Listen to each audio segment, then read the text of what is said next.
Hi, I'm Bela Gandhi, and today I'm going to talk to you about something very important, which are dating red flags that you might be missing, but not after you watch this episode.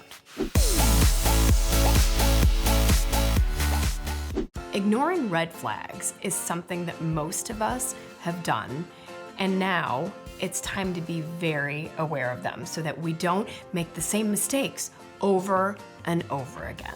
Red flag number one is that butterflies are almost always bad. I know you're thinking, what? Butterflies are bad? This red flag is really surprising to people because we are taught that butterflies mean we really like someone, right? Well, I'm here to tell you, not really. If someone gives you butterflies in your stomach, especially after the first date, it is usually your gut telling you something is wrong. It's fear and anxiety telling you to run. Unfortunately, we often mistake the feeling of fear for the feeling of excitement. So watch out for those stomach churning butterflies. I'm not talking about the little ones that you might feel right before a first date, but the ones that make your stomach churn and flip over. If you feel those, there's probably danger lurking ahead. Red flag number two is anyone who wants to move too fast.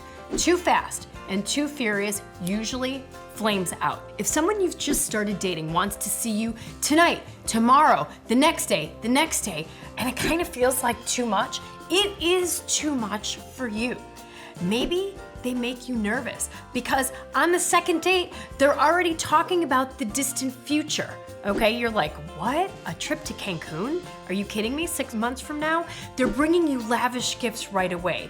Even though these things might seem great and you might think they're totally into you, it's usually not a good sign.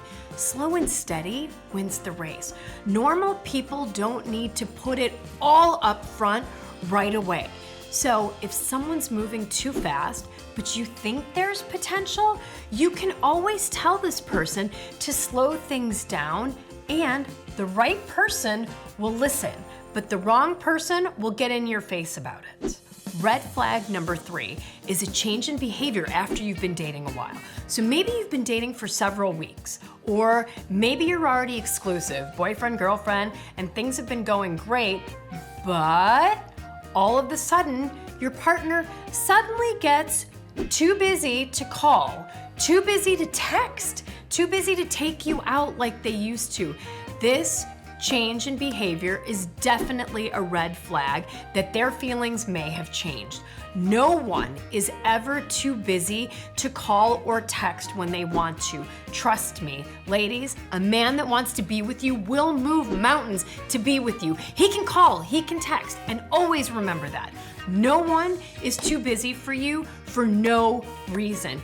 Changes in behavior after you've been dating are a red flag that something has changed and you need to snap to attention and be aware of it. Red flag number four is inconsistency. Anyone who doesn't keep his or her word is unreliable, and that is a big red flag in dating. Any good man or good woman should do what they say they're going to do. If they're inconsistent and they sometimes show up for you, but don't on other occasions where they said they would and it's important to you, that is unacceptable, guys, and it's a big potential red flag for problems in the future. If they, for example, if they call you every day for a few weeks, hey, how you doing? Good morning, good night, and suddenly they disappear and they go underground for a few weeks with no explanation, that's inconsistency again, and a red flag that the person probably isn't serious about a relationship with you. Red flag number five, this is a big one. Someone who plays the victim. Anyone who plays the victim, saying, oh, all of my exes, they're crazy, my kids are terrible, my boss is awful, etc. Any of these things, this is probably a person who comes with a whole lot of drama, and more importantly, this is probably the person who causes the drama, okay? If your date is trying to get your sympathy by blaming everybody else for their problems, this is definitely a red flag to run from. okay? There are many, many red flags. I could talk for 2 hours about this, but these are the 5 biggest ones to be wary of that you'll see right away in the dating world. If you detect these, get your running shoes and get out of town.